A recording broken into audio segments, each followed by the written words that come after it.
Hey, kia ora koutou whānau. Welcome back to Big Hairy News, or Bright Hairy News for Friday, the Friday edition of Big Hairy News. Hi, Magenta. Sa. How was your day? Did you get rained on?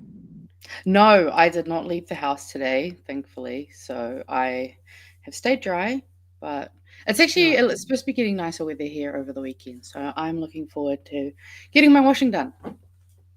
Nice.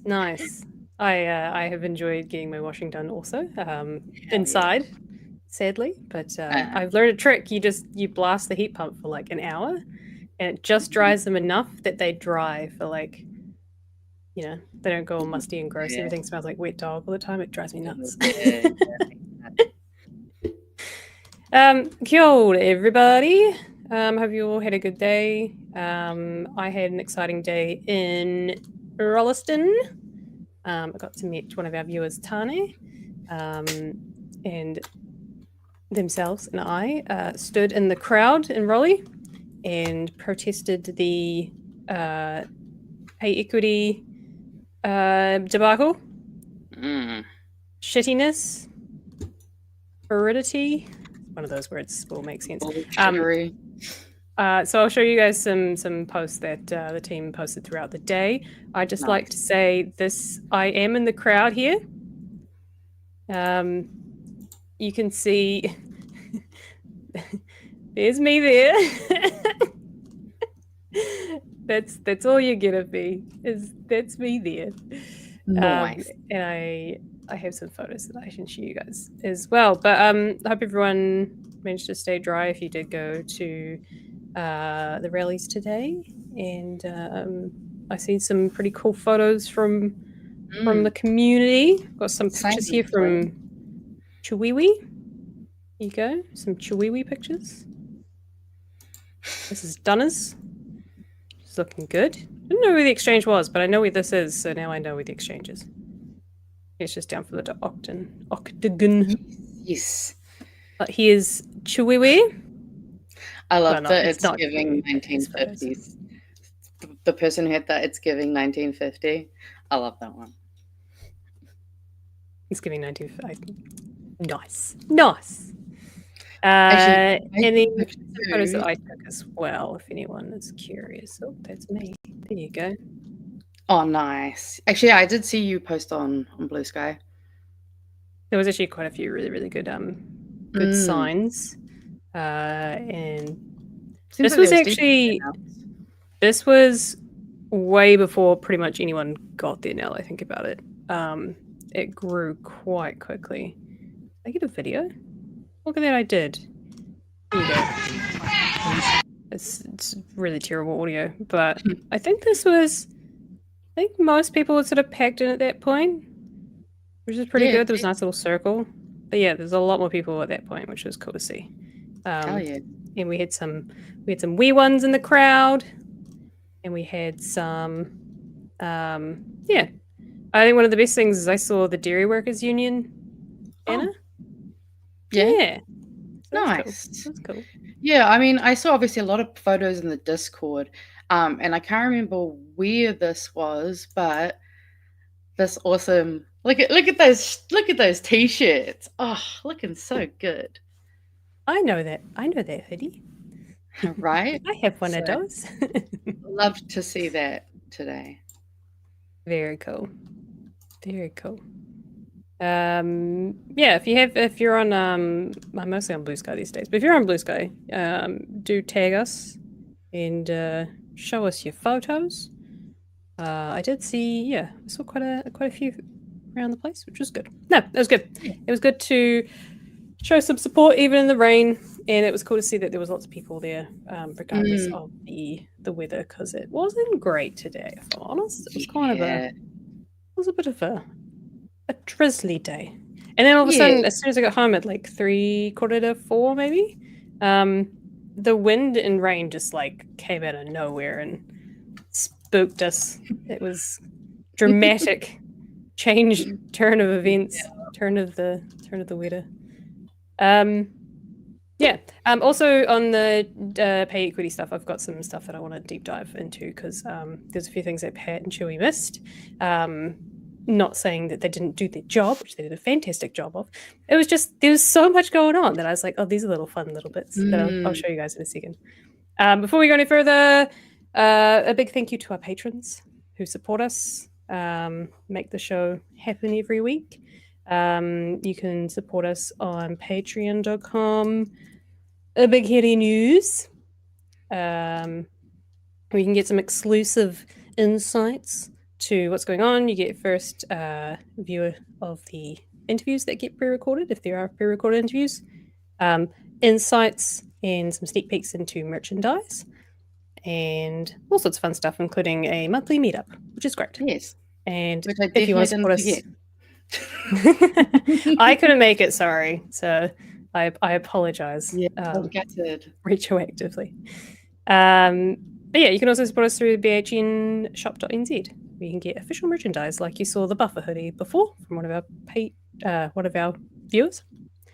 You can get Chewie foods, Nicky Noboats, the BHN boys, and the buffers. And this month, we also have the Women's Refuge hoodies and t-shirts. If you would like to buy one of those, which also comes with a donation to Women's Refuge to give people a safe night. Is it safe night? Safe night. So I think it's safe night. 1 is half of a night, and 2 is a whole night of safe night. That'll be donated. 2 t-shirts, I believe it was. Yes. For every 2 t-shirts is 1 safe night. Yeah. And every 1 hoodie is 1 safe night. Yep. So if you're into that, the purple hoodie looks so good. You're a purple one. That's just it reminds me of Teletubbies. Oh, I mean, I love Teletubbies. Not a bad thing. No, I'm just saying. I just saw it. I was like, oh. Yeah, no, I see it. Yeah, so those are 2 ways you can support us. Otherwise, put the word out, share us all over the socials, and just chill with us in the chat, pretty much. Hell yeah. All good things. Right. What do we got? I'm not going to do a recap of the week, because I've actually got quite a bit to go through. Yeah. There's a lot to there's a lot to talk about. So we'll talk about the there's some stuff I want to deep dive into with the pay equity stuff, and there's also a bit of a deep dive that I want to do about Labour versus Labour New Zealand, and what they can learn from Labour Australia, who have just demolished the 2025 Australian election and have a large majority in the. They have a slightly different system to ours. It's kind of a weird Westminster meets America Senate House type federal government thing.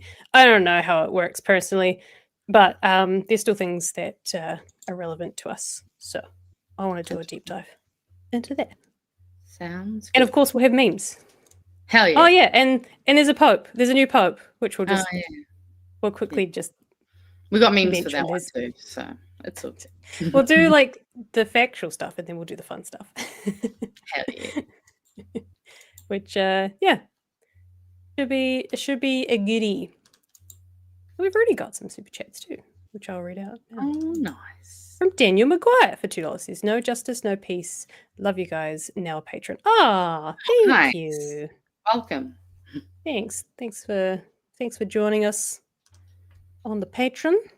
And Kaimatada for $10 says, remember, pay gaps are intersectional. We should certainly fight the gender pay gap, 8.2%, but also fight the disability pay gap. Disabled people could be legally paid $2 at 93.8% less than able-bodied men. That's a disgusting statistic, isn't it? Mm-hmm. Bam. And this government just went like, sure, all good. They really went for like the wrong, not wrong class of people, but they kind of just started chewing at the bottom, then they just went, you know what, women, we've already fucked over I don't know, disabled people. I'm pretty sure through the disability history of disabilities, whatever it is. We've already fucked over Māori. Let's just go for women next. Right? They're just taking off the minority list. I mean, we've got the trans and the queer community. Like, we're getting through all the list. We're going to start getting really niche soon because we're going to run out of bloody minority groups to attack. Yeah, it'll be like slightly feminine 40-year-old men. Yeah. I don't know. 40-year-old men who don't drink beer. That's it. Yep. Yeah. Yeah. 40-year-old men that don't earn enough, don't earn over 200K. Maybe that's what they're going after. I don't know. Right. That's some beta shit. Right, I want to show you something kind of funny. Some of you may have already seen this because I had a massive rant on Blue Sky, which was sparked by the TV3, Stuff News, TV3 Stuff News story that they did two or 3 days ago, I believe it was. And in that, Jenna Lynch, Pat was very right. There was some very angry reporters in it. And there was a couple of really awesome questions that Jenna Lynch posed to Nicola Willis that I just want to show you. It's kind of a fun giggle. It's the best we can get out of this bullshit. You've got to yeah, I gotta show you this because it made me lol, and also really angry. But this part made me lol. And we should be valued for what we do. You know, not everybody wants to wipe asses. Also, this lady, hell, I'm just going to play it again because they are just, the gold that came out of this. And there was, I think someone drew them as well. I think it was someone. Bloody Samoan.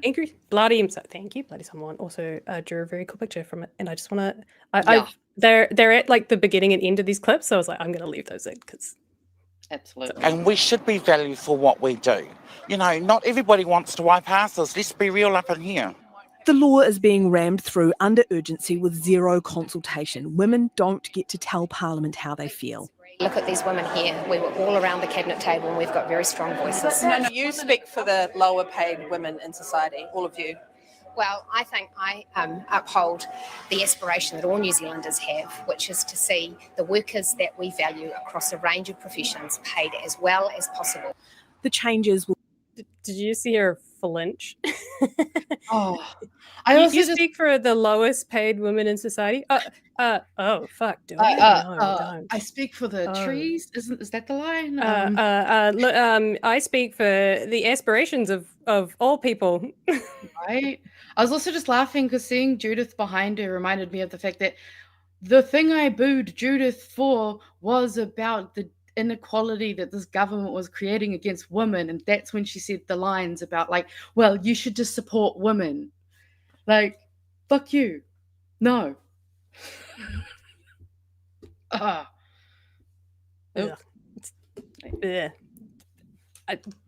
Angry. Just, it made me laugh, but also it made me really fucking angry. The second one that came out of that, and I was sitting there going, my partner and I were both just like, oh, mic drop, Jenna Lynch. Yeah, just a good one. And then the second one, which was even better, if you guys haven't seen this, is the next wee bit, the next question that gets asked. It's even better. Save money, and they've done it. What it does is it sends a signal that the work that women do is not valuable. Willis says women will win from her budget, just not on the equal pay front. What are you taking that money from women to put towards? That money will go directly into supporting women who are teachers, women who are nurses, to make sure that our health system can pay them well. It will go into their pay? Supporting frontline services. Yes, in our You'll budget, ring fence it to go into their pay? I won't be ring fencing it. So those who are feeling hurt and angry, it's like a slap in the face. may just have those feelings intensify when Willis unveils her budget later this month. I just love that of support them in their pay. So we'll go on their pay. Oh no, I'm not going to commit to that. But yeah, it might end up in their pay. She's just such a stone-faced liar. Fucked the boat. Fucking women. It's just it just makes you want to do bad things and get really angry. Well, the next thing I have to show you is going to make you want to do very bad things. Oh, yay. So my feed decided to start spitting me out things. Usually my feed is pretty good, my YouTube feed. It's like it'll feed drip me like things that I'm used to watching. Had a complete jump scare. I had Mike Hosking just randomly turn up in my feed, and I was like, "Oh God, a video from Mike Hosking."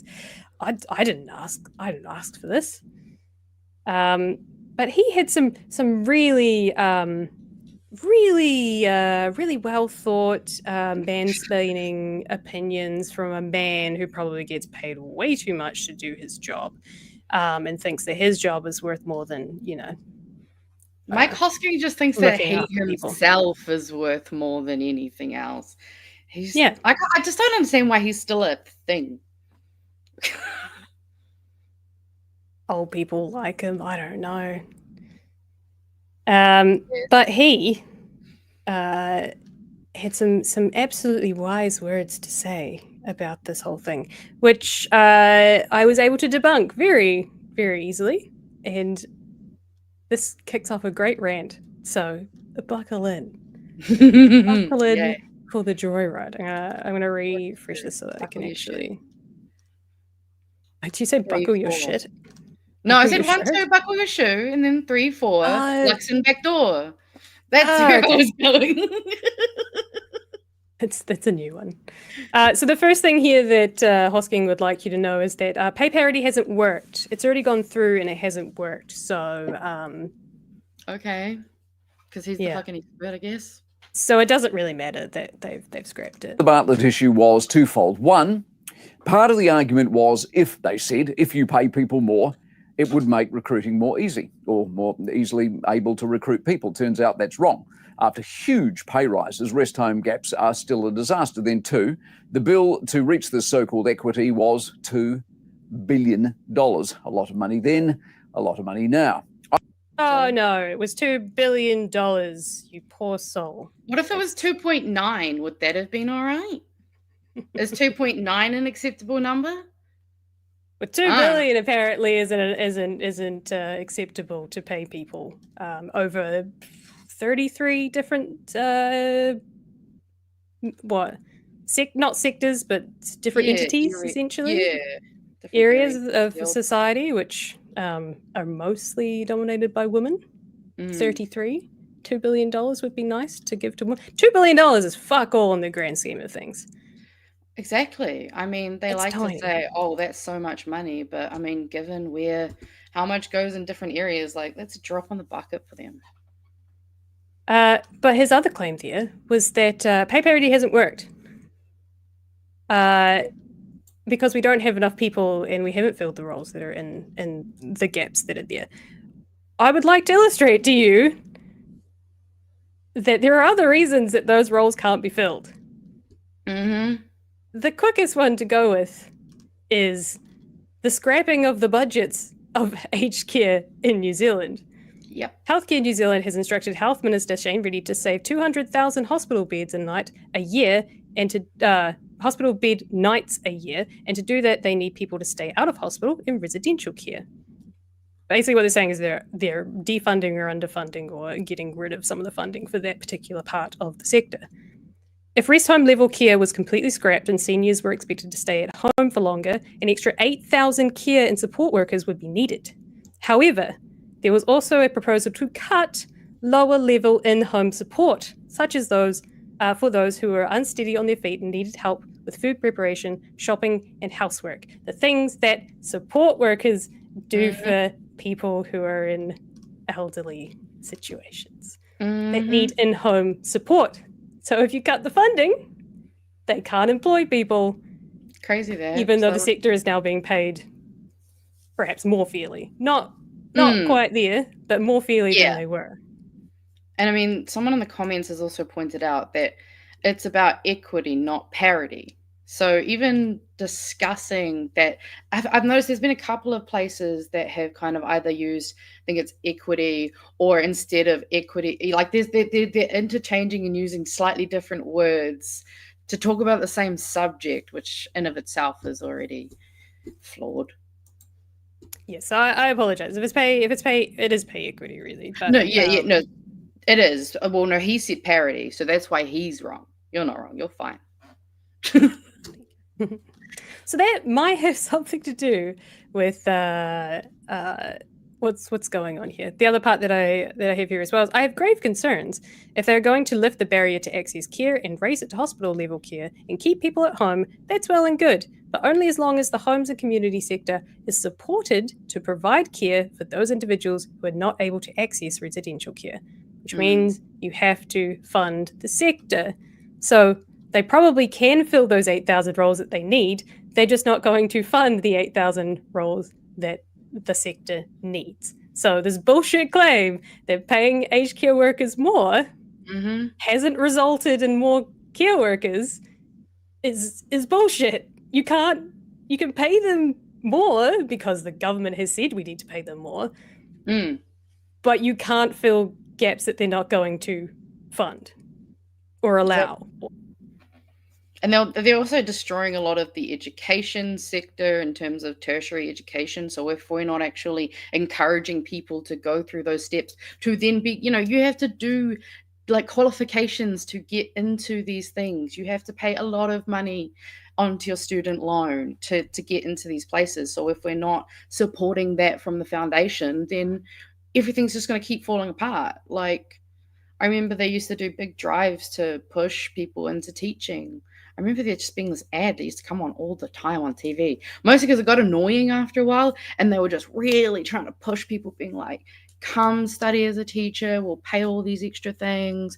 And, it did fix things for a while. And then they stopped supporting the teachers, and then people stopped staying or going in there to begin with. And I know, snowball effect. Like, it happens in so many sectors. Sure does, which we'll get to in a second. So, on the aged care workers or the resident, what do you call it? At home rest homes. There was something I was watching. I think it was like a How Money Works, which is a US-based thing, and they were talking about the privatization of rest homes. And one of the things that they talked about, because in the US, the private sector pretty much runs like a decent chunk of rest homes over there. And what they do is, because they're private, they're for profit. So these are for-profit companies that need to make a profit. A rest home is not too dissimilar to a hospital, in which hospitals don't make money. They serve the people, right? So if they're a for-profit entity, rest home, they have to make money. And the way that they make money is they skimp off the top, and they keep skimping and skimping because shareholders expect more and more and more and more and more, which is really hard to do with a service-based product. It's service. It's a service for the people. It doesn't really pay. You're turning the care of the elderly into something that is for profit, which is inherently disgusting. But I mean, that's kind of, again, why capitalism sucks. Because it kind of forces all these things to just be about making continually increasing profit. Like, that's not sustainable.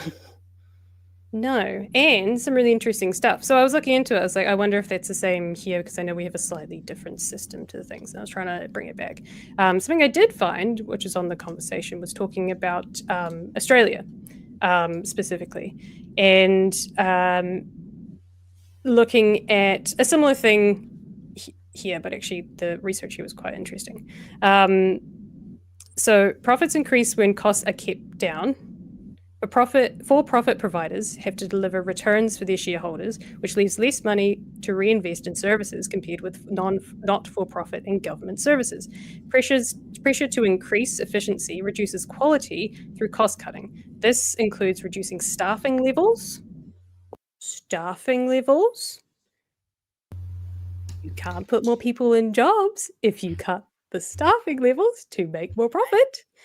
Lower wages and reduce spending on food and other living items for residents. These pressures are there for all aged care providers, but they are greater when profits have to be maintained.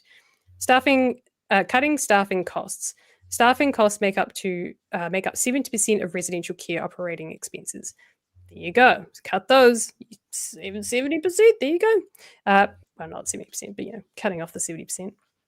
Providers reduce staffing costs through the management of staffing ratios and the use of less costly, unskilled labour. This includes spreading activities such as showering and meals over longer periods, limiting the time scheduled for individual support, and increasing the size of resident groups supported by individuals and staff members. The result has been residential care staff are poorly paid, and it's hard to attract and retain them. By international standards, more than half of aged care residents live in facilities with unacceptable levels of staffing. These pressures are greater among for-profit providers. Fascinating. Well, I mean, So, also, you got to there point are out multiple layers there. they are probably only staying because they have a fucking heart or they're that desperate. That's the other part too, is that those people who are staying, it's like the same with teaching. Again, we go back to teaching. A lot of the people who are in teaching at the moment, they stay because they believe in teaching kids and trying to, help create the people of the future. It's just fucked. Well, great you mentioned that. Cool segue. I love it. Perfect segue. So because these sectors are full of people which tend to be dominated by women, because these people love their jobs, they go into it for the love of it. So paying them more is actually not a necessity because they don't actually choose the job for the pay. They choose it because they love it, according to Mike Hosking. So we'll keep paying them. Pretty much. The trouble with the Bartlett issue was twofold. One, part of the argument was if you pay people more, it would make recruiting more easy or more easily able to recruit people. Turns out that's wrong. After huge pay rises, rest home gaps are still a disaster. Then two, the bill to reach this so-called equity We've already talked about that. Oh, was $2 billion. A lot of money then, a lot of money now. I wish Van Velden all the... No, it's a wrong clip. You bastard. You tend to strike. You telling me I bastard. get to be mad at him ruined it. again for a No, third you gotta time? do it again. Damn. Dare you? Why did you do that to me? That was the right clip. Hoskings on a Friday night is rough. Like trouble. Work is worth what work is worth, Here we go. no matter who does it. Some work pays more than other work. It's based on demand or skills or sales or revenue or scarcity or a combination of. Given no one makes anyone work in any given area, you strike extraordinary complexity in trying to gerrymander it. If it turns out to attract women or men over women, it also singles out just one element of work, money, and as being sort of the sole reason for work. And it's not. What we have... Well, you got one part of that right. You got a very, very small part of that right. Oh, this is going to make you mad. So... So dumb. He's not wrong. The sole reason people go into certain sectors is not money. However, the reason people stay in sectors can often be because of money. Mm-hmm. This does not take too much to go from one to the other. Mike Hosking, have you heard of a country called Australia? I mean... Would you like to know which parts of a society are moving to Australia? They're government-paid workers. Mm-hmm. Police is our first example. To stop New Zealand police from crossing the ditch, frontline officers needed a pay rise and to be paid overtime and an improvement in their resources, he said. We want to stay here. We want to stay here. We really do love this country and we love doing the police work here. He got it right. You do it for the love. But police officers with so many years of experience and rapport are leaving because they have no choice. Another police officer who didn't want to be named said frontline officers were underpaid and undervalued in New Zealand. Why do you think so many cops have jumped ship and gone to Aussie? Mm-hmm. Because they get extra pay.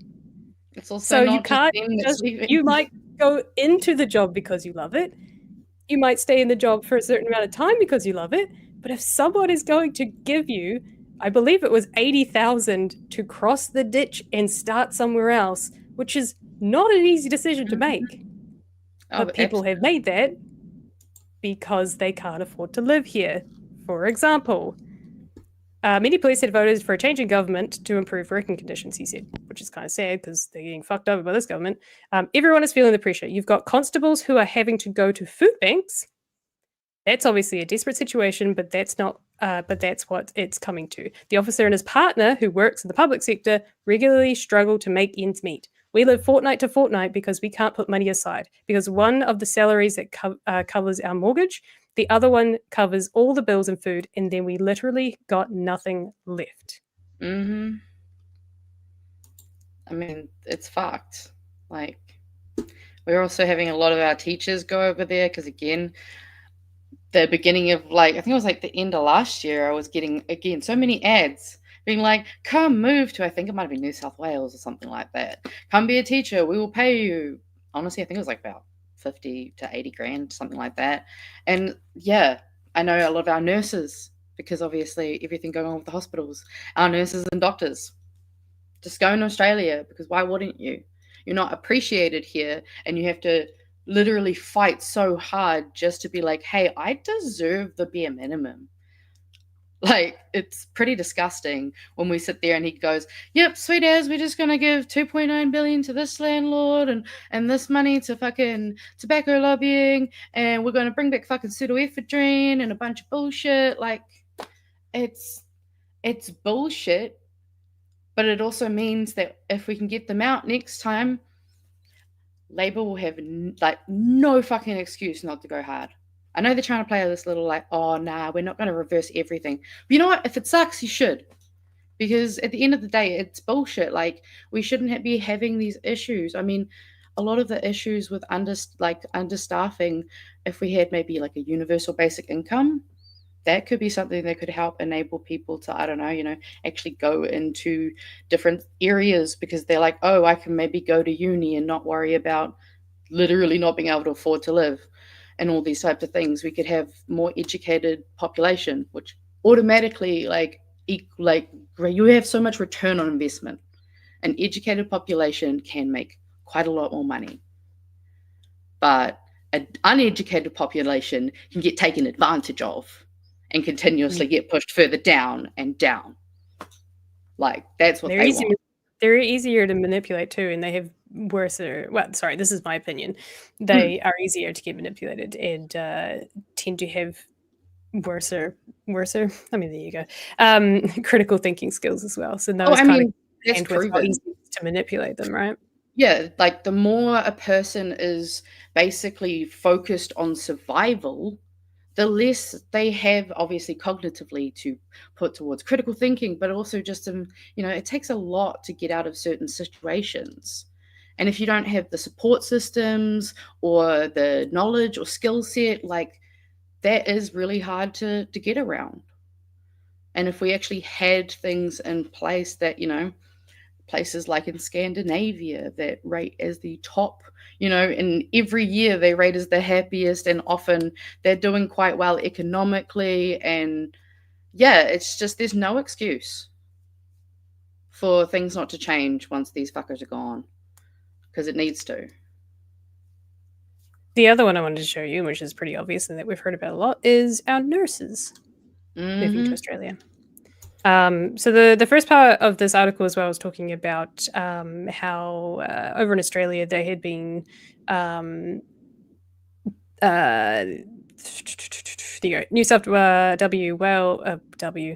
New South Wales Nurses and Midwives Association Assistant General Secretary Michael Waits. See, nurses are not feeling valued, and they are seeing the amounts of work they do. They have to do on a regular basis, with the acuity of patients they're looking after increasing regularly. So this is talking about why they petitioned or they were rallying for pay increases and things like that. Yeah. However, they eventually got there. It was a pretty good pay rise.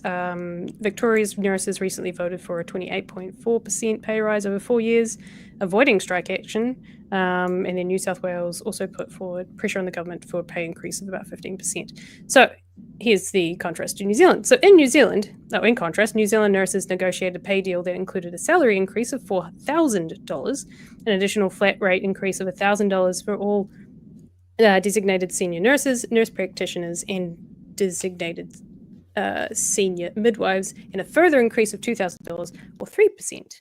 3%, 24, 28%, 15%, 3%. Okay. While it was seen as historic gender equity settlement, it was still far less than the Australian counterparts, who also get almost $20,000 more in some states just for relocation. Yikes. Just here's 20K. Why wouldn't nurses and midwives from New Zealand come to Australia for higher wages and better conditions? As New Zealand grapples with its exodus, the economic downturn is also leading to job losses, with unemployment expected to hit 5% by the end of the year. Meanwhile, Australia continues to benefit from the skills and expertise of migrating Kiwis, averaging around 2,000 more every month. That was from... when did that come out? July 17th, 2024. That was last year. Yep. Still relevant to this day. Oh, absolutely. I mean, that's the other thing that fucks me off, because whereas this government especially, but there's also been other governments who haven't done right either, are essentially saying, if you have the means to stay in this country and not take that higher paying job, you should, because you're a good person, do it for everyone else, rather than, we should actually pay you to stay here. Or if you can't leave at all, then you can just, I don't know, keep getting fucked. Because again, this also assumes that you can just upend your life, which not a lot of people can. That's why they were incentivizing with those. Someone was said that 80K Australian is not that much. 80K to relocate your entire household to Australia is a decent amount of money to incentivize people. That's a decent chunk. If that's cash in hand, that's a lot of money to set up your life. Absolutely. There was a story of a teacher that came from Australia who was, I think she was an ex-celebrity, or she'd been on a reality TV show, and she's like, I just want a fresh start.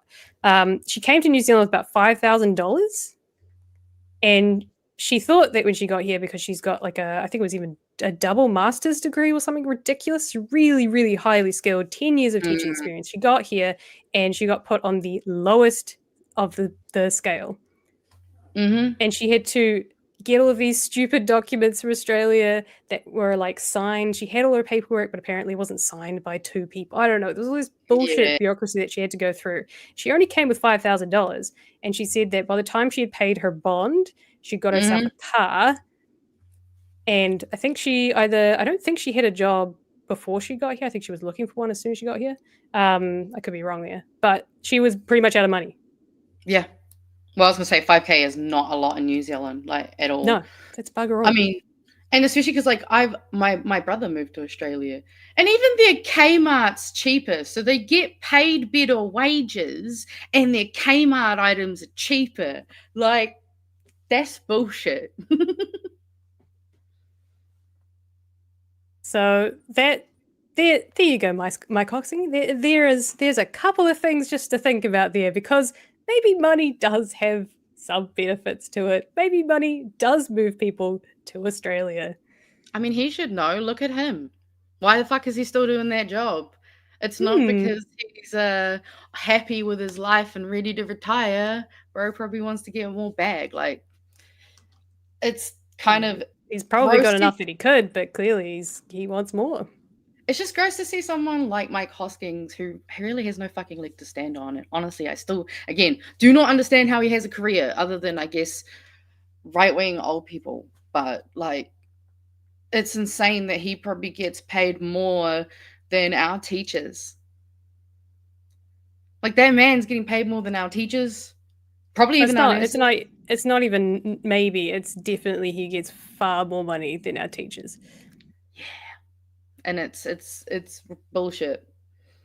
And he should just shut the fuck up and go away and stop existing. That'd be cool. There's some people in the chat trying to recruit to Aussie, which I love. We do have quite a few Australian viewers as well. I'm not saying You're right. It's definitely got some merit. The third thing that I want to point out to you guys as well is there was something that was it's not really part of the conversation necessarily on the government side or on the for and against side. But something that was echoed by the workers themselves was talking, especially the support care workers, is that because they're so underpaid that they're having to work ridiculously long hours. And even nurses and doctors are saying that, I think Gary Pender was even saying that as well, is that they were picking up more and more shifts because they didn't have enough staff to begin with, but also some of them needed that extra money to get through. Or maybe, yeah. One of the things that comes with that, and Gary was also saying this, burnout is quite common. And I have some studies to show you. This is from the UK. So take it with a grain of salt, but it echoes a lot of other things that I'm seeing here as well. This was 2017, by the way, guys. Healthcare and service sectors report highest levels of pressure in study. Employees earning less than £20,000 per year are at the greatest risk of burning out at work, according to a new survey of more than 1,100 professionals. The study found that 92% was probably a survey, sorry. 92% of those in the lowest wage bracket had experienced burnout, which it suggested could be due to working longer hours in poorer conditions to make ends meet. By contrast, 72% of those earning £20,000 to £40,000 and 2/3 of those on £40,000 to £60,000 had burnt out. The highest earners taking home more than £100,000 were the least likely to experience burnout in the course of their careers at 53%. Still quite high, 53%. Now, if we bring that back home, highest burnout rates, clerical workers, 87.9%. Educational professionals, 86.6%. Office managers, 70.7%. Health professionals, 63.5%.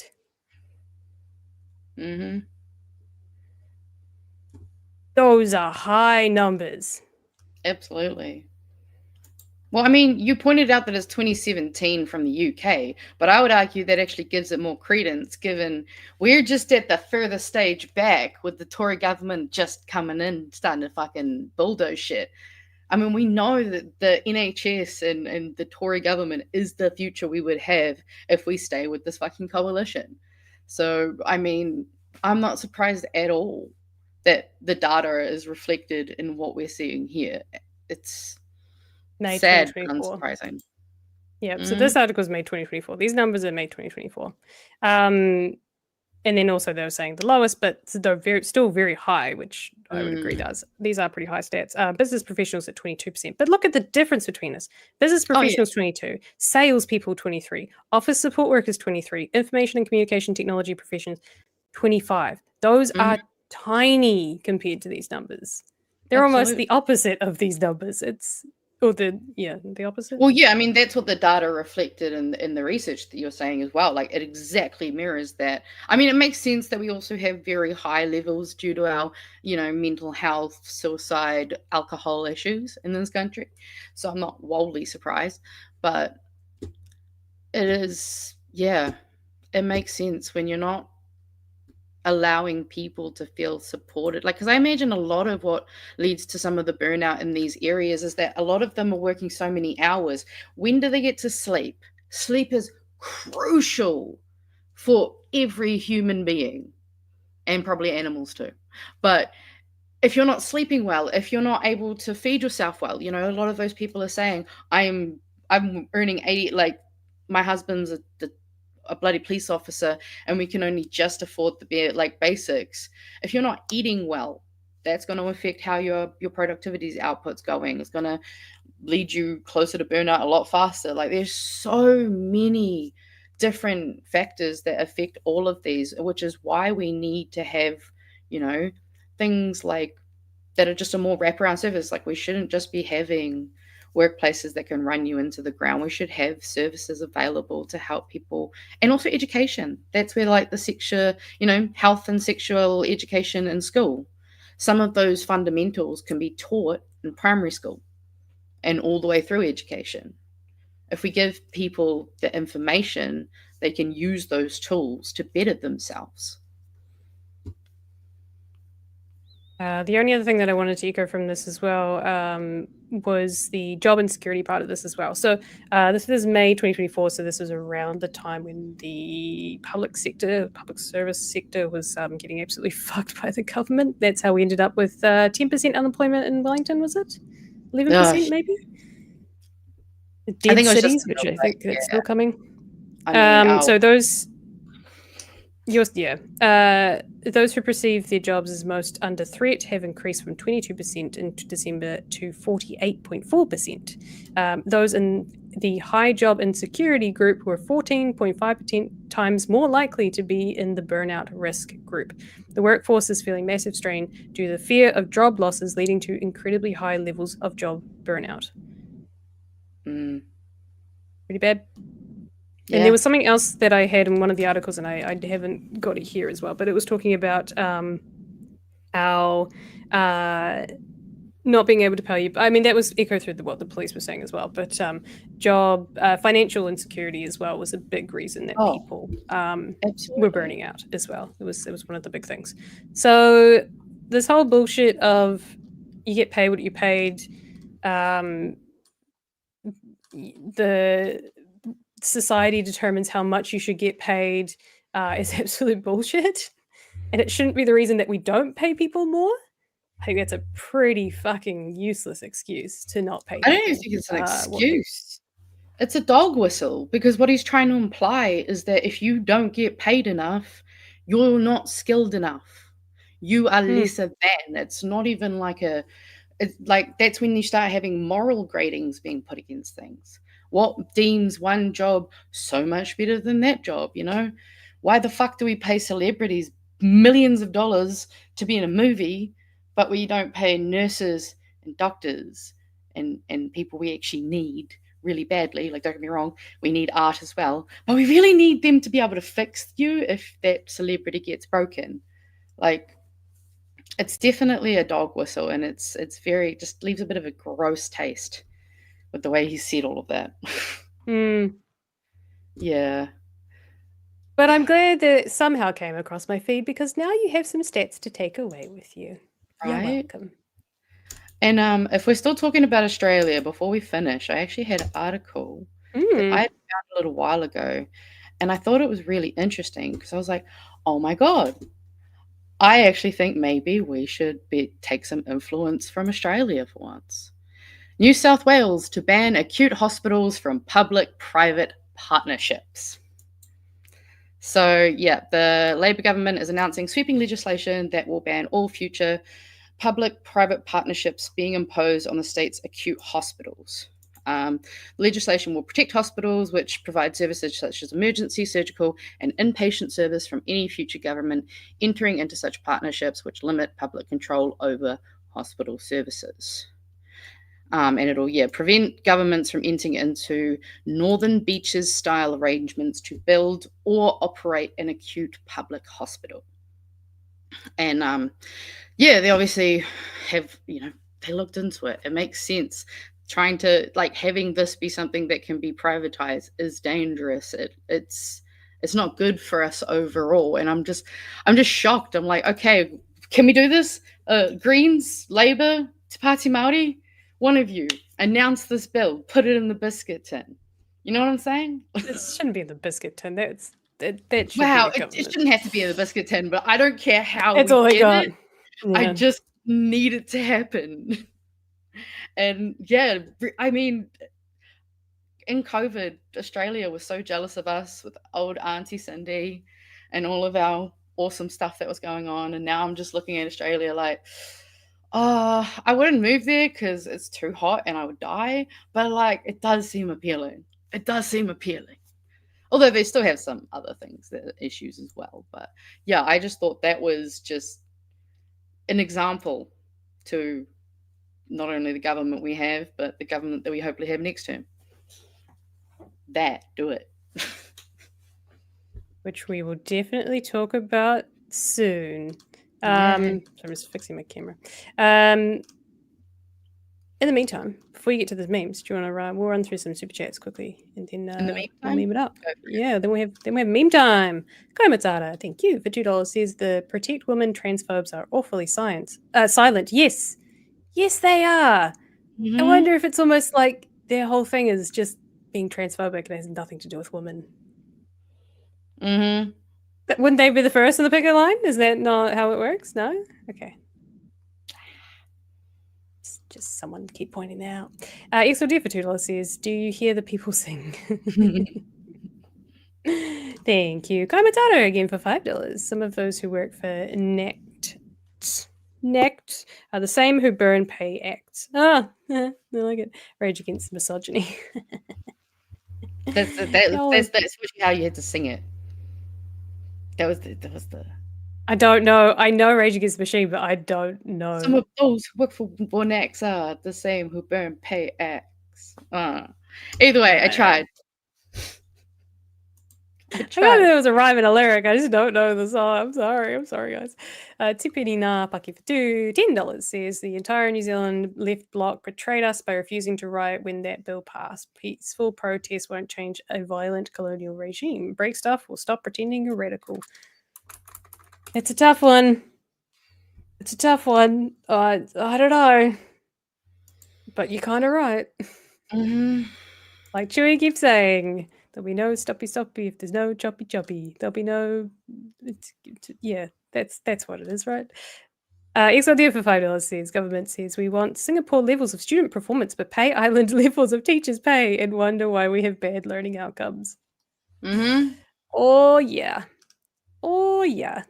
Crazy. Mr. Artist for $2 says, tax wealth more, tax work less. The only way. And we'll leave the rest for later. Yeah, let's meme it up, shall we? Meme it up. Jeez, it's already 10 to 10. My goodness, guys. My goodness. We're only just getting to the first set of memes. Unacceptable. Alpha male, the early version of a male, before testing and bug fixes, unstable and not suitable for the public. I mean, very accurate. This took me a second when I first saw it, but obviously, if you don't know, that's what the Pope looks like. The good old new Pope. So I guess, if Trump wanted to be Pope, that will make him the president, surely. Conclave selects first Chicago-style Pope. The Onion, oh man.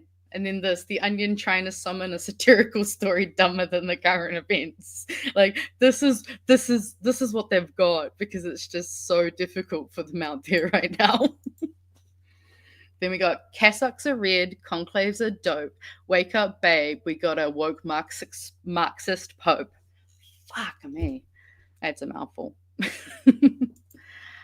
Maybe Trump will be able to grow the economy back like he did his ear. No, nothing missing out of there. Good point. It's a very good point.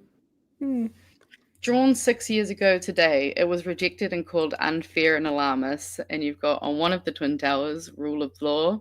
On the other tower, the Constitution, and then you've just got a Trump plane. And I mean, wow. I mean, that's what he's doing. This is from good. Paper, yeah. Met Gala look. Someone cutting women's pay to make his budget add up. I mean, so beautiful. I felt this one when I saw it. The voices in my head. Progress takes time. We don't have time. That is me every fucking week that we're talking about whatever, just them in general. Like when Dr. Payinda tells us we don't have time, we need to act now. I'm like, I don't know what I can do yet though. And I'm sure everyone has seen this around. This was actually posted around town. Oh, good. And the same day it was posted online. I was like, Jesus, Wellington is fast, man. Also this, police don't prevent crime. Social infrastructure prevents crime. I mean, that is exactly what helps. Research shows, yep. When governments cut public services instead of taxing billionaires. I hate that it's true. And this one's not political. I thought we could have a nice one. Just Aw. imagine Kurt Cobain and Tony Hawk are both your grandfathers. You are like the Son Goku of white people. Because for anyone who didn't know, Kurt Cobain's daughter and Tony Hawk's son have had a child together. Oh my goodness. Right? Isn't it just like such a millennial crossover? Like, I love it. I know.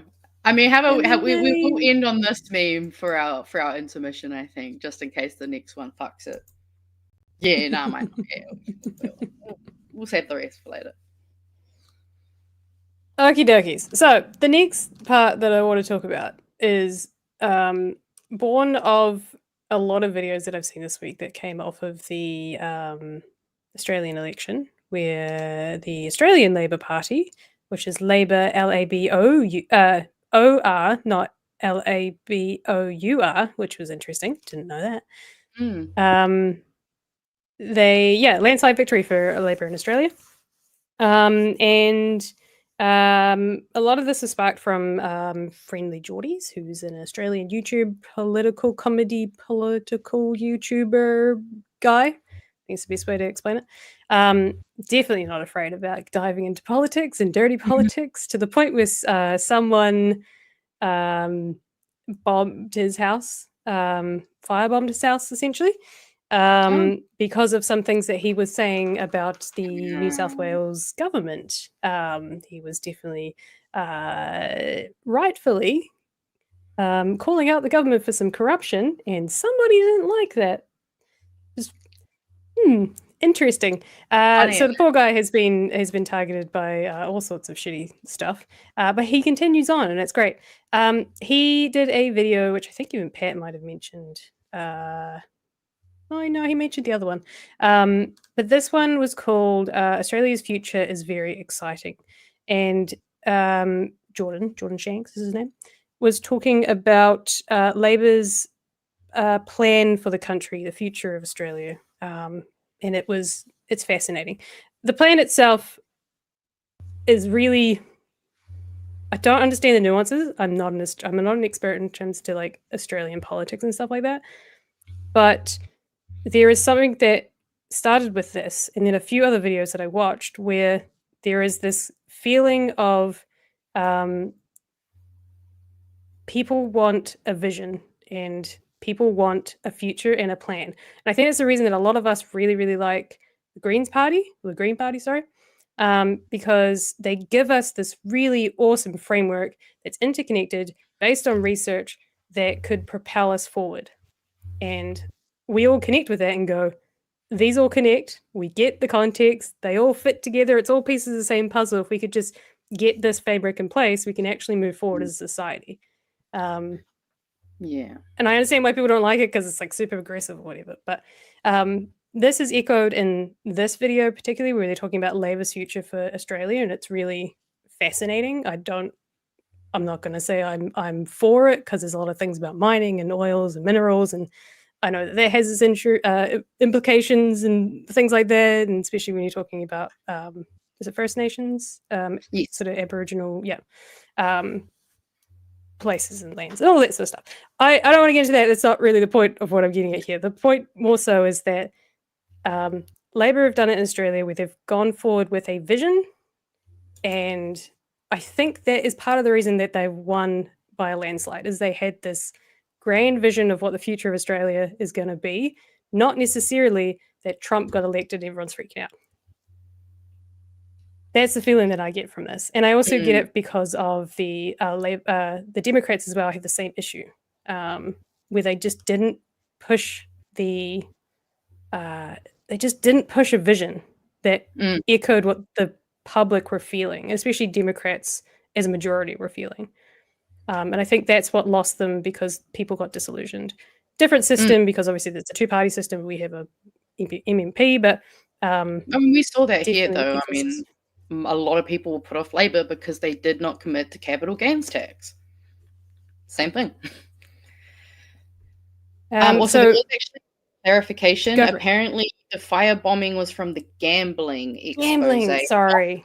Stuff, which technically technicality. I think that, well, yeah, okay, it was the gambling stuff, but it also was linked into whatever his name is. sure. All I can think of is Bruz. it's all connected with that guy, so it's kind of all the same, but it's also, I know what you mean. So I can't actually play this video for you, which is a bit annoying for you guys, but I can play it muted, and you can sort of see how little Geordie explains it.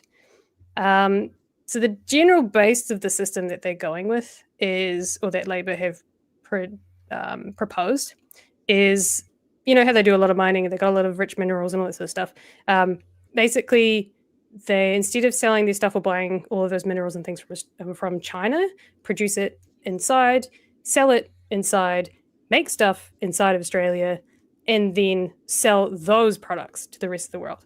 And the general feeling that they want to come out with this from this scheme, one, is going to make them a ton of money. Two, it's going to boost their economy and create so many jobs. As you can imagine, the flow-on effect of, you know, the mining jobs that you would get from it, the productivity from it that you would get from it, like all of these sectors, all of these things, they would just flow on and flow on and fly on. So it would boost their economy tons.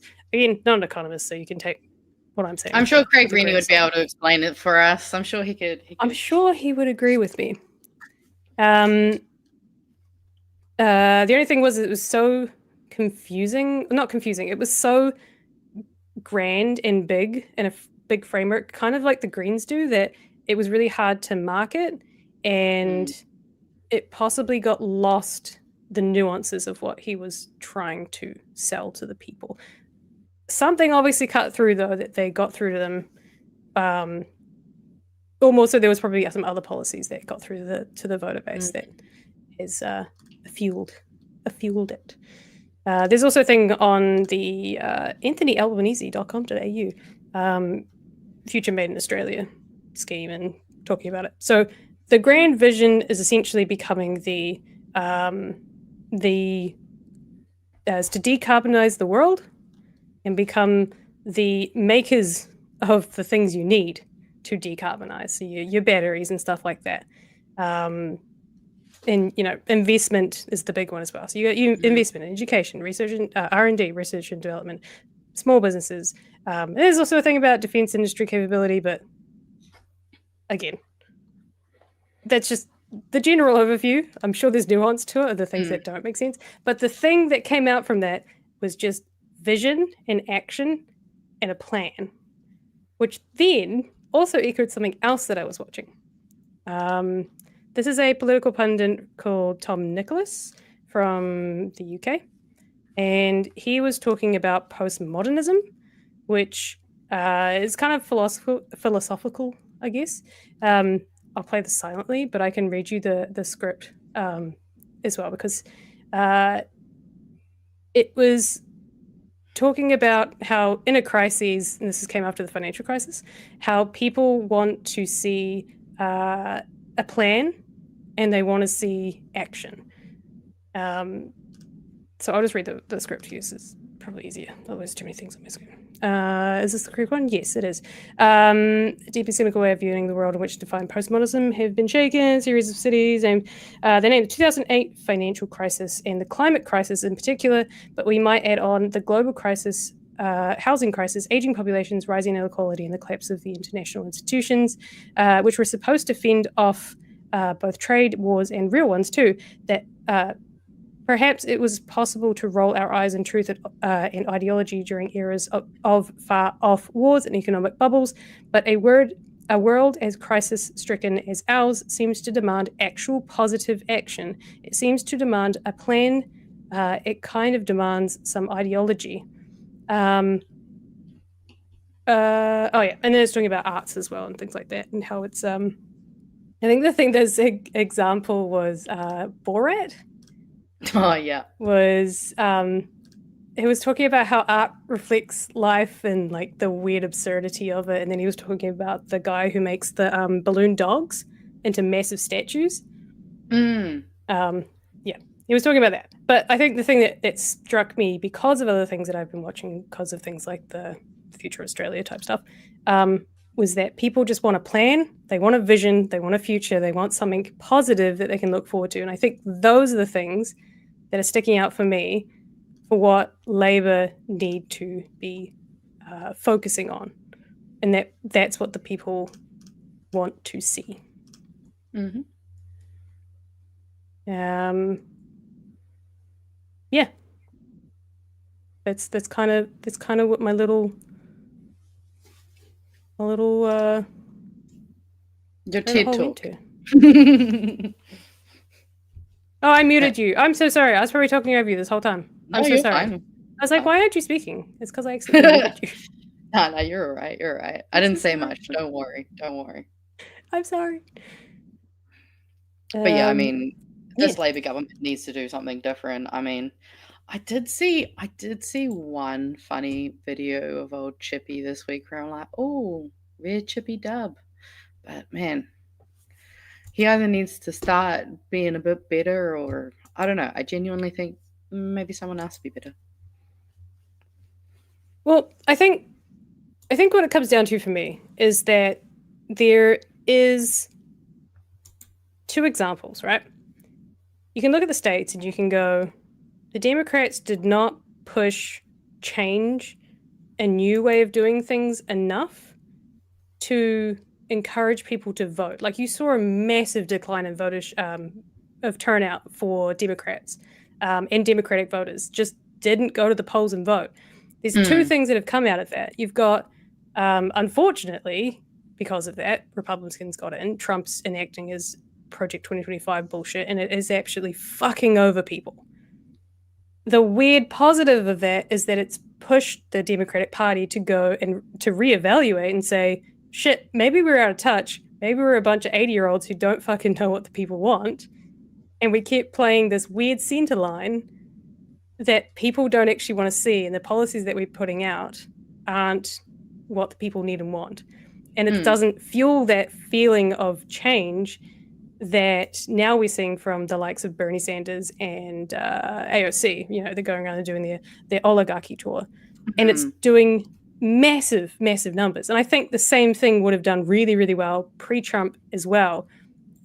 But I think it may be doing even better because of Trump.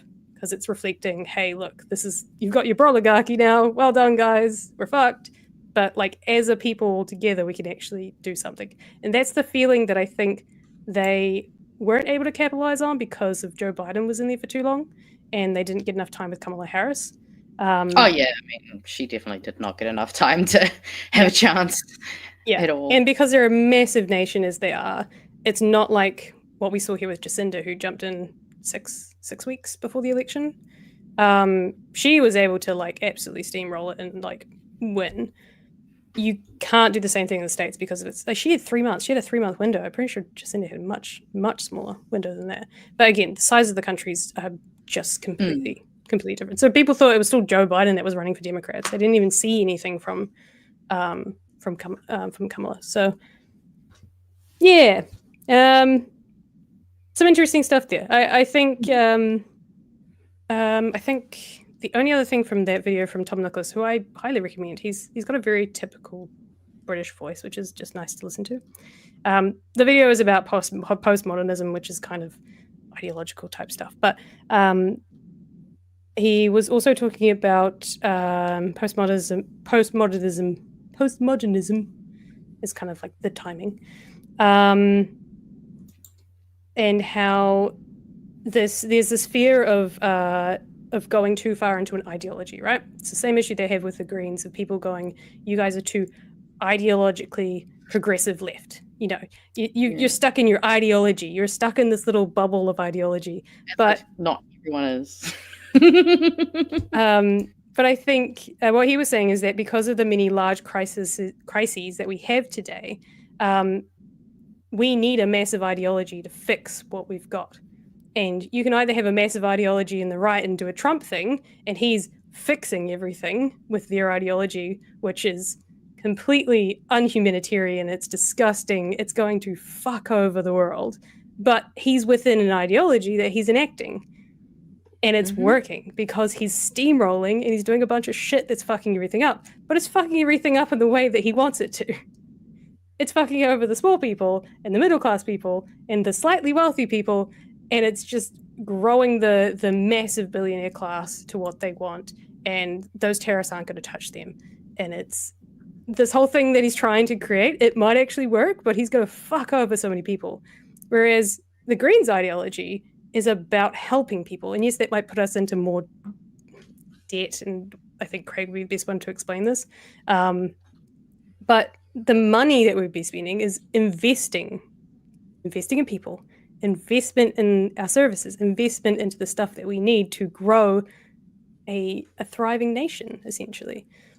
So I think what I'm seeing out of all of this is that NZ Labour, I think, would benefit from leaning into an ideology the same way that Labour in Australia have leaned into a plan that sits within an ideology of sorts. Like, they're not scared away and going, oh, you guys are such lefties. It's like, yeah, we're lefties. Yeah, we're lefties, and this is what we do. Yeah, we're lefties, and we believe in capital gains tax. And this capital gains tax is going to fix in this and this. We have an ideology, and that's about the lower middle class and making sure that they can thrive every day, not survive every day. I think they need to put their little line in the sand and say, this is us. And it may not be progressive enough for Greens voters. That's fine, vote Green. But it sure as hell isn't the bullshit that National are pulling right now that is fucking over probably a good 80% of the country. I mean, I think, though, part of that actually would be I think part of it is communication. Because I feel like the way that politics is communicated, they'll be like, oh, and this can even extend to the Greens, as much as I will always vote for them. They often focus on, oh, we're going to help increase this environmental thing, or we're going to spend money on this thing. But I think what they should be saying is, we're going to be focusing on this thing, and this is what we will get out of it. Because if we focus on the actual, because most people, thinking in the future is quite difficult for humans. They've actually done a lot of psychological studies that show the further away something is, the harder it is for us to conceptualize, and therefore we often will take the short reward, the closer reward, rather than waiting for that long-term payoff. If we could actually be focusing maybe in the communication when they're like, this is our policy, cool, just skim over that, but actually tell us what we're getting out of it. Explain how we will have more taxes. Explain how in the long run it will make people more money. Because, people are going to focus on those things. So maybe actually highlight those things. Also, I mean, when it comes to the Trump thing, first of all, it's not Trump's Project 2025. It is the Atlas Network's 2025. He is just a puppet with whom they do their bidding. That's just my hey, I said Atlas Network once so far. And we're also in a pyramid scheme. Think about it. The oligarchy is just a fucking pyramid scheme, or an MLM, where the middle class and the lower class, we're all at the bottom of the fucking pyramid. That's how it works. If you think about how all of those pyramid schemes work, it's the one at the top, and there's no trickle down. It's the same with the way our governments are running. Being run by oligarchs, but we have an issue with the fact that we're in an MLM, and the fact that we need to actually change the way that we're communicating. Also, I think New Zealanders do need a bit of an attitude change. We need to adjust our attitudes, because I think a lot of us are kind of being a bit shit recently. I think, they like to go, oh, it's an imported culture war. Yeah, they might have imported it, but New Zealanders are still taking it on and repeating it. And while there are complicated factors that can be involved, it's still that New Zealanders are perpetuating these ideas. So we can't try to just fob it off on oh, it's just imported. Yeah, it is just imported. A lot of our stuff is imported. How many things do we have in our house that say made in Taiwan or China? Just because it's imported doesn't mean it's not a threat. It doesn't mean it doesn't exist. And also does not mean it is not our responsibility to fix. Because I think Edo talks about it a lot in the Toi Tū movement, is that they are trying to actually change attitudes and at that very core level, because again, from psychological point of view, your attitudes inform your behaviors. and vice, then your behaviors can then inform your attitudes, and those can perpetuate and cycle, and that's how you end up, I don't know, being racist or bigoted towards whatever the fuck. Like, we need to focus on communication and changing our attitudes, because we're all getting a bit fucking, well, a lot of us are getting a bit fucking entitled. That's my rant. Full stop. I love it. I love it. Well, that was my little lecture to show you down the rabbit hole that I went. I highly recommend going and watching those videos. If you're into this sort of stuff, there's Tom Nicholas does a bunch of really good stuff. I think he also has been doing some podcasty type things, which are a bit more off the cuff. He's fantastic. And if you don't know, Friendly Geordies is amazing. And he has an entire playlist of his what led to his house getting bombed. And burned down. I started a message. Interesting fact. The reason that theirs is spelt different is because America had big influence over them, which is why they have the American spelling. Which, if you don't know, the reason that they spell it without the U is because in newspaper print, to save money, they would take the U out because you could still understand the word. There you go. That's why a lot of their ones don't have U's. There you go. Fascinating. The more you know. Thank you. Someone says, I love a rant. Lovely. All right, let's get into the last of these super chats that is sitting here, and then we'll continue with the memes. Then we'll get into our last memes. Memes. Spinning our Pucky for $2 says, performative leftism is being a class traitor. I mean... Citizen Gold with $5 says, educated people tend to vote more towards the left as well. The left need to think of generational timeframes. Also late fee.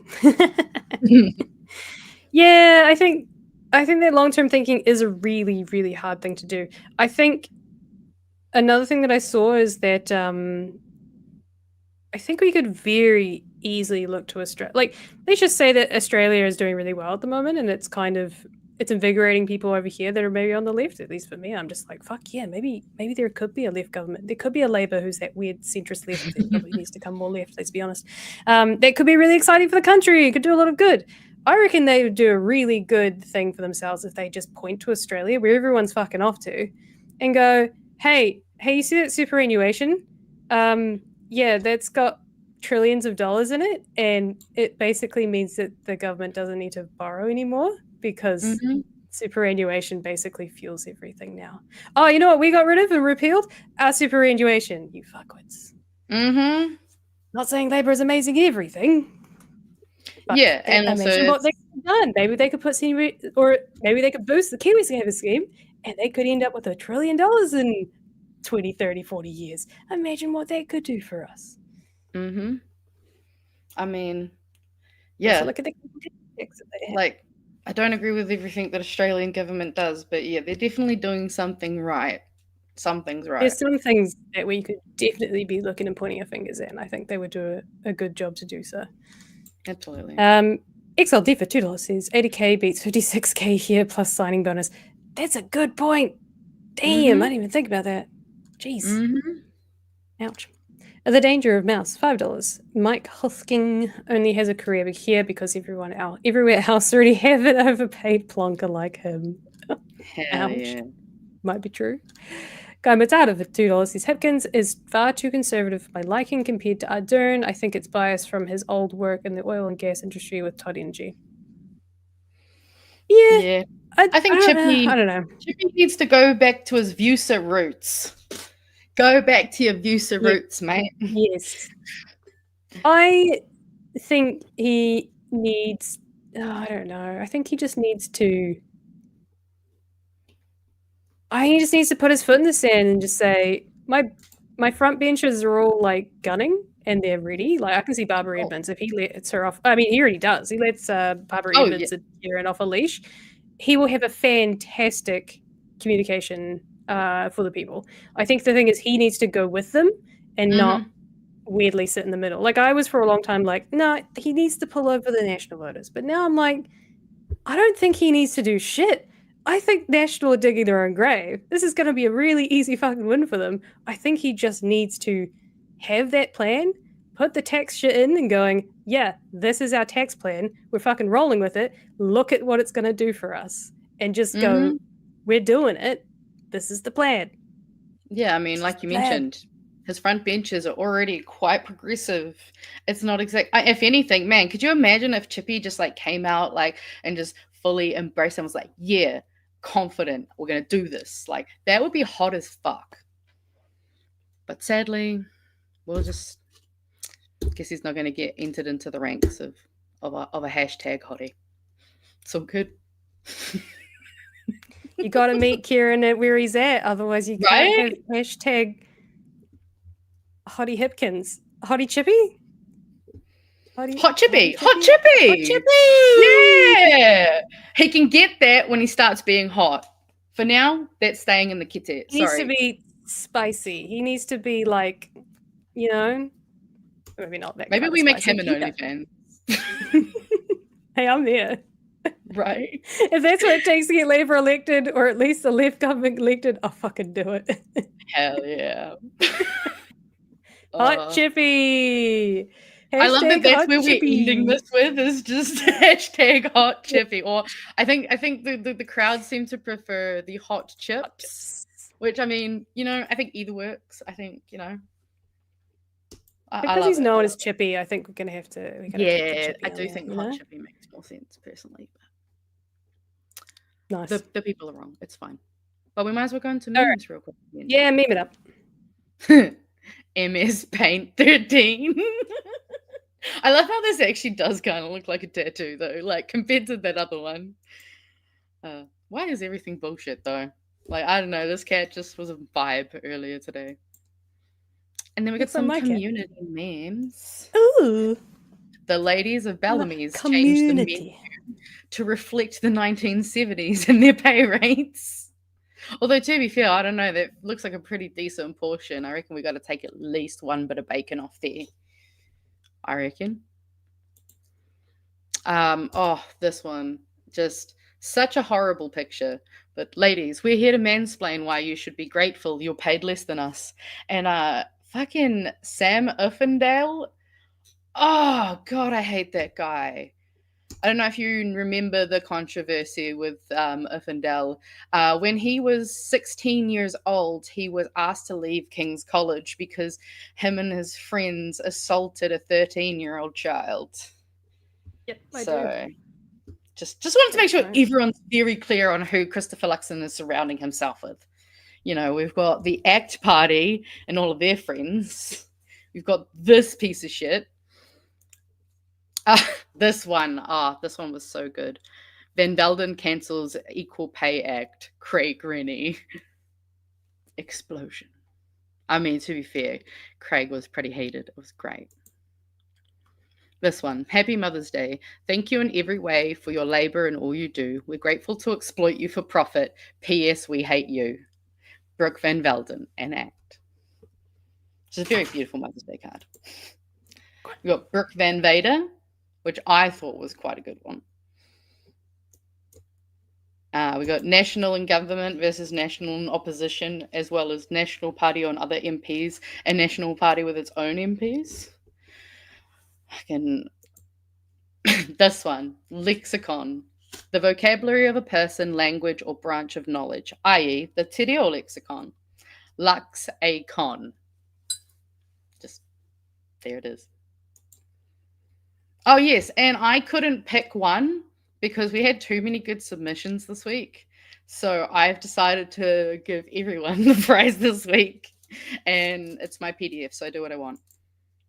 We've got these beautiful, we've got a Chewie and a Pat Solo, which I just thought, oh, beautiful. And, oh, Jones the Hutt was kind of what I was getting from the right-hand side, you know, or Shane the Hutt, either.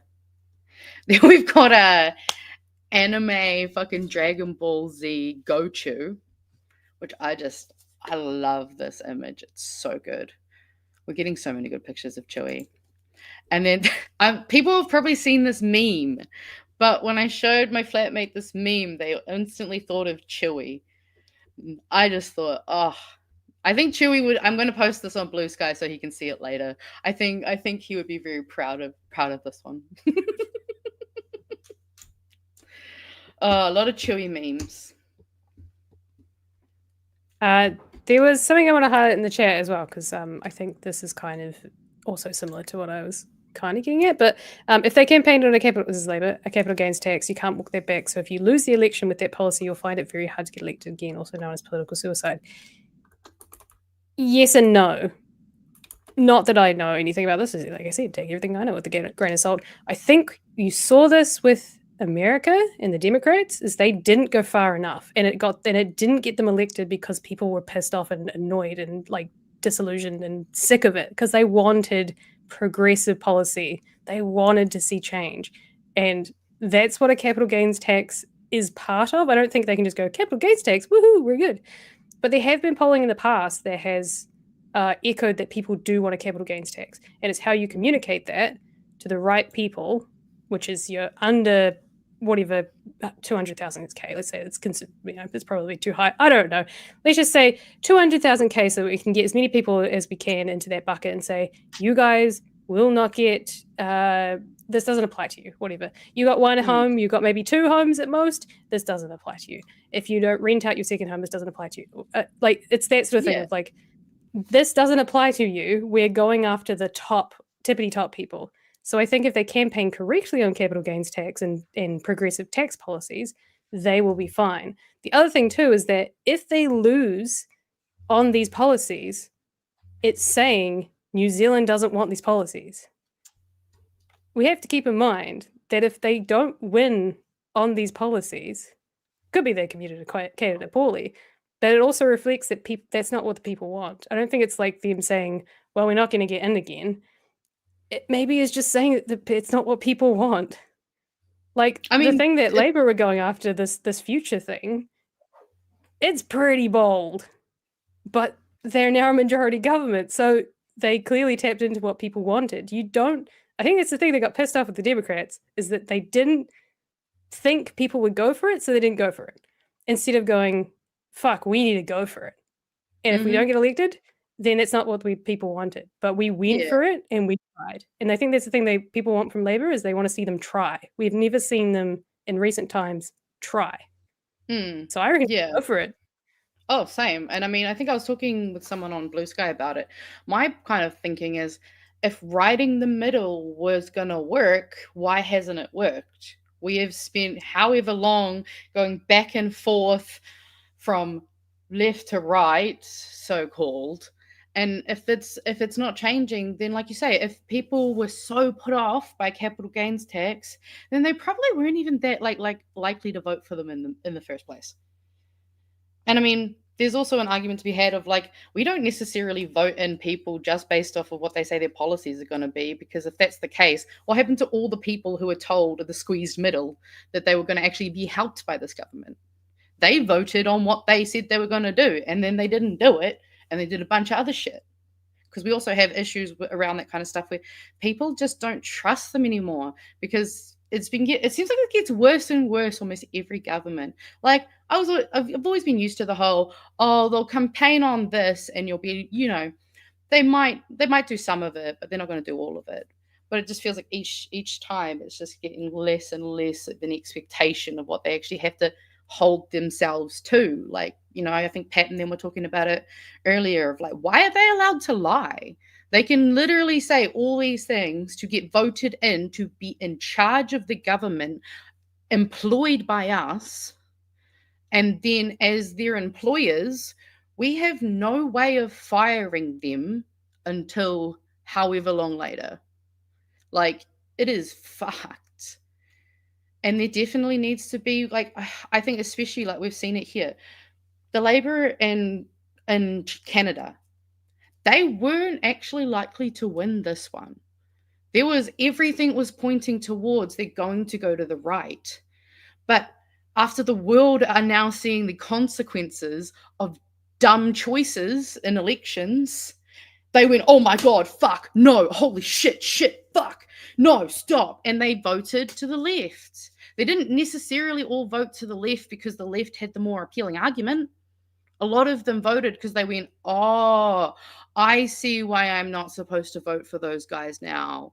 Okay, let's kind of not make the same mistake. Like, there are so many factors of those things. And I mean, also, like, just have way more radical, like, things. You're also going to engage a bunch of voters who aren't voting. Because a lot of people don't participate because they're just like, eh. But, you know, we need to get more people voting, more people engaged. I think the communication, again, needs to be better. These points and policies need to be communicated in a way that actually makes it tangible for everyday New Zealanders. Yeah. Someone was saying it's not just capital gains tax. You also explain what you're doing with it. A vision. That's what I'm saying. Is that's what I think Australia's Labor Party did. They had a grand vision, and now they've got a majority government that's going to be able to enact that vision. I don't. I'm not an Australian. I can't say whether or not their vision's good for the country. Friendly Geordies thinks it was, but they had a really strong vision, and I think that's why they won. And I think that's what I'm saying, is that Labor here needs to do the same thing. Maybe it's not just capital gains tax, but it's the whole package. It's that future vision, which I think Barbara Edmonds and Kieran both can do. And I think there's also fabulous people as well who are in that front bench. But those are the two people that I think of I go, these guys are fired up and they're ready to go, and they can see what we can do. Absolutely. And I mean, that vision's only going to get communicated if people can see, okay, what are we getting out of this? What is the, like, you know, they can do modelings on computers of a bunch of different, like, what it will look like. Give us a bit more.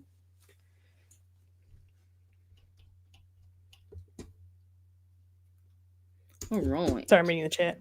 No, you're good. Some good chat in there. Yep, no, we're having some pretty robust conversations. Although this comment I did start because I was like, that's weird, but I do kind of actually agree. Yeah, BHN and other influencers have the potential to create governance-changing practices by creating polls. And actually, that is one thing I do think we need to be doing more of. I need to figure out how we can do that in the chat. And then we'll send that to Chippy. We'll send that to Hot Chips. Right? We'll start creating our own polling data. Like, what is it? Courier that usually does them? We'll start a BHN fucking poll, right? We'll go, our very biased, very progressive left audience says capital gains tax is good. Hey, if people want to engage in the polls, they'll know where to find them. Unlike some of those other polls that you wonder, who are you talking to?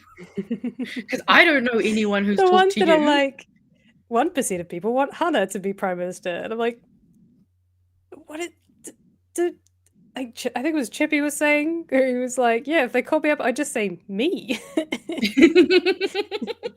Because apparently anyone can be Prime Minister on those polls. Right?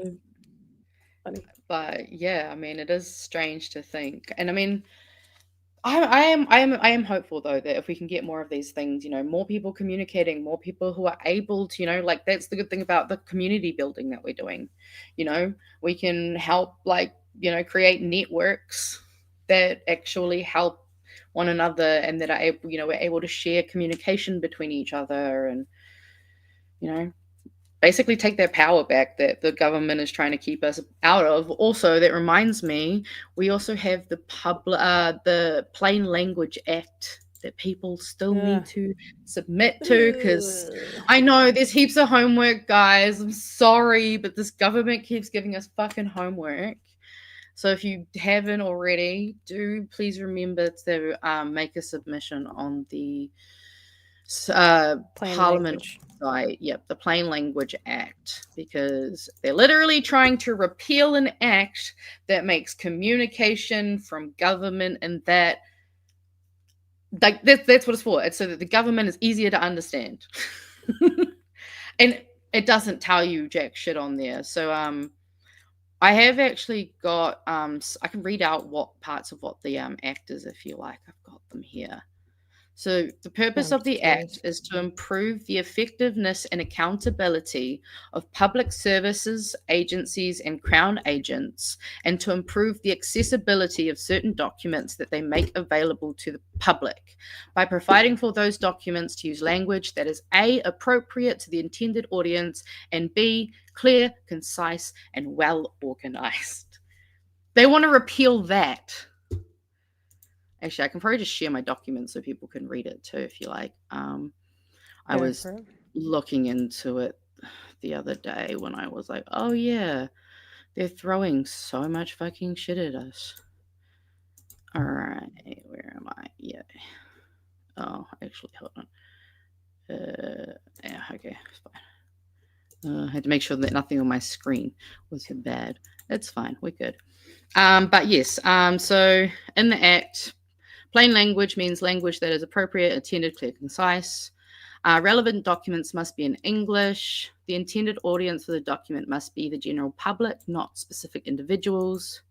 The document must fulfill one or more of these purposes, provide information about services offered by or on behalf of a reporting agency, including how to access those services. So that means that documents should have information about how to access government services. And then it outlines procedures for filing, explain how to comply with requirements. They have complained that there's because you have to have a officer for these things. But when I was looking through all of this, I was just kind of thinking, oh, so if they're able to basically make things harder to understand so that people aren't actually using these governmental services, then they'll probably have to privatize that service because it's not working very well and people aren't able to use it properly. And it's just, inform the public about requirements that may affect their rights or interests. That's what the Act was intended to do. And now they just want to repeal it and get rid of it. That's it. I mean, it feels like something out of like a cartoon villain, you know what I mean? Like you'd think that there would be like cartoon villain shit, not an actual thing we have to think about. The fact that it's not already just part of government's kind of dumb in the first place. But if you'd like to make a submission, that's where you do it. If you look it up online or go to the Parliament website and look for Plain Language Act Repeal Bill. There's a lot of acts that bills that need to be looked at too. So there's a lot of homework to do, guys. We've got a lot of homework this month. Yeah, sadly. Mm. All right, our last story for the night, which is not really a story. I'm just going to mention it in case you didn't know. We've got a new pope. Catholics got a new pope, yeah. Catholics got a new pope. I mean, the world's got a new pope. I don't know if anyone else has a pope. Royal we? I don't know. I do have a good news though after at least. Okay, cool. He's been renamed Pope Leo XIV. He is a Chicago, Illinois boy. He spent this article's there's a wee bit in there. He spent most of his time as a not cardinal, as a priest, missionary in Peru, I believe. And yeah, America's popping off about it. They're fucking loving it. I think even South America was popping off about it. He was ordained, I don't know what you call it. He was made into a cardinal by the last pope. And he's kind of a weird middle ground between the last pope and the faith as a whole. Generally, he's the same as the last pope in terms of poor people and helping people in distress and that sort of stuff. But he's not a fan of the LGBTQ plus community. So the irony of this comment that I was just reading.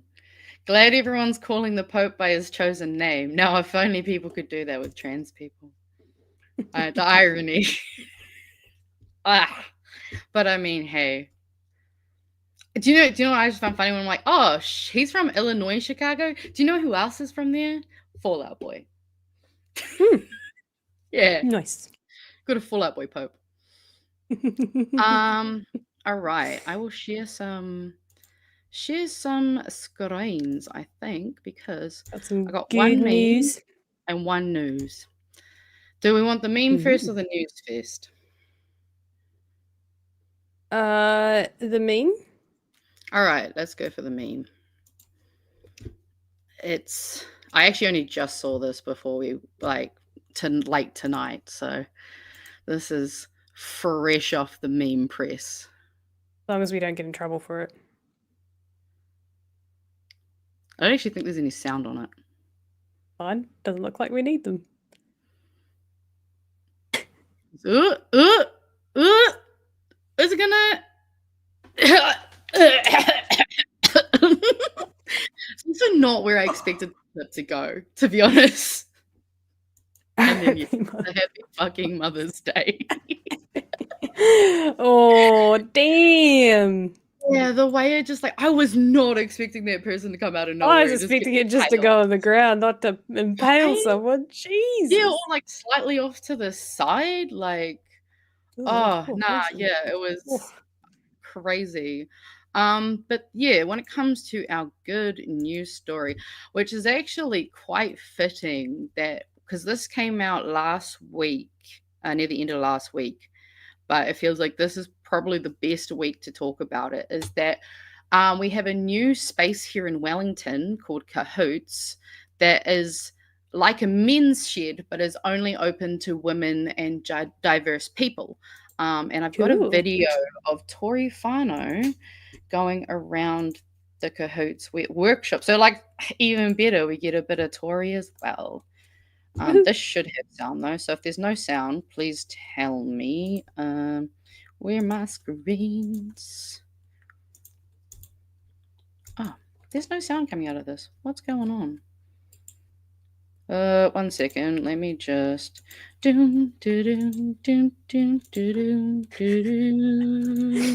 says Cardinals chose a pope quickly because the food was shit.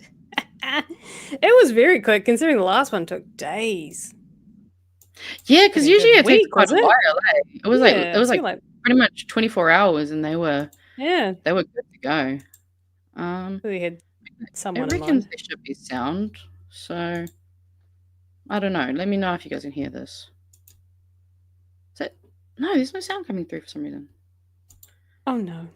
Hold on. I'm just gonna quickly send you the bloody video and you can play it. You know what? I think that'll be what we'll make life easier. I'll put it in our little chat on the side. There you go.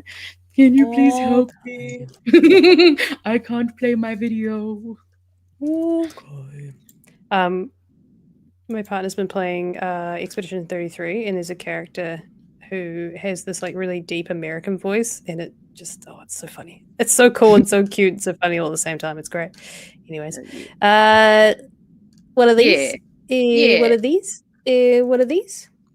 Hopefully it'll play. Spent the last hour in this fantastic space, this amazing workshop. Cahoots workshop was a safe space for women, for trans and neurodiverse to come. We've got 3D printing, woodwork, a lot of good stuff. So I'm really excited to support this workshop getting up and running. It's the first of its kind in Aotearoa. Yeah, and very cool. Was actually quite lucky that one of the BHN members that I have met up with actually got us a statement from the creator, a quote from the creator of the Cahoots shop. So this is directly from her. Main thing is how empowering it is for our communities. They're super passionate. We've been told we're less good than men, less able than men for centuries. So coming into a space like the one we're building is so empowering. When people in our communities come into the space and those skills are suddenly within reach, it means that they can begin to shape the world around them, participate in it, and that's something that makes them really passionate. It's amazing to see. They also are currently raising money. I know Kiwi Skirt's got the link, so she'll be putting that in the chat. So she also says, please give us all your money because we need to reach 50K to be able to set up the place properly.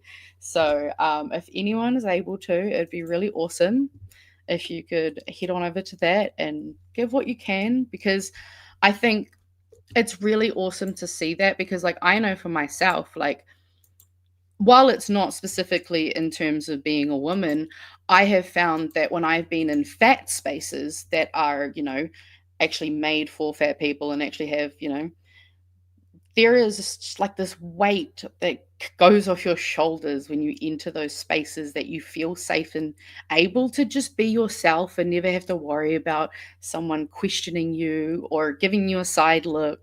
And like, it's awesome to see that not only is she creating this for women and gender minorities, but right now of all things, you know, like, as well as giving skills and knowledge, like what we were talking about earlier, you know, giving women a space to actually take ownership over learning those skills so that they can do it for themselves is fucking awesome. And yeah, it was just really cool to see that was happening here, given everything that's happened in terms of our women this week. It was nice to see something positive. Nice. Well, I think it's all of our news for today. I have asked Papa Pat for the latest credits, but I'm currently rolling with one from about a month ago, so I really apologise for the new patrons who have signed up because I do not have the correct credits, which don't have your name in it. I am so sorry, but I will make sure to mention that next time I talk to him. But he did say to remind people of the drop. The BHN current buffer hoodie is helping people, helping the Women's Refuge. And if you buy a hoodie, we'll be donating $20 for a safe night to Women's Refuge. If you buy a t-shirt or 2 t-shirts, or someone buys 1 t-shirt and you buy 1 t-shirt, that enables us to also give another $20 to Women's Refuge to give a safe night. For women and children around the country. So if you want to support that, or if you'd like to just go and give your money to Women's Refuge, you can go to safenight.nz, which will enable you to just do that instead. Or you can get merch at the same time. It is up to you. But that's who we're supporting this month. Specifically in the light of women's rights being attacked. Quite plainly. Yay! So, because not like women have enough on their fucking plates. No, it's not like we're holding the world on our shoulders or anything. No. Right. I mean, it's not like I dressed up nice the other day and got sexually harassed in the fucking New World. It's fine. It's great. Great. Don't you love it when you just want to look good for yourself? Right? Let's have a good weekend.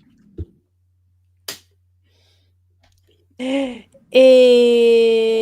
the crits now. I'm about to roll them. Done.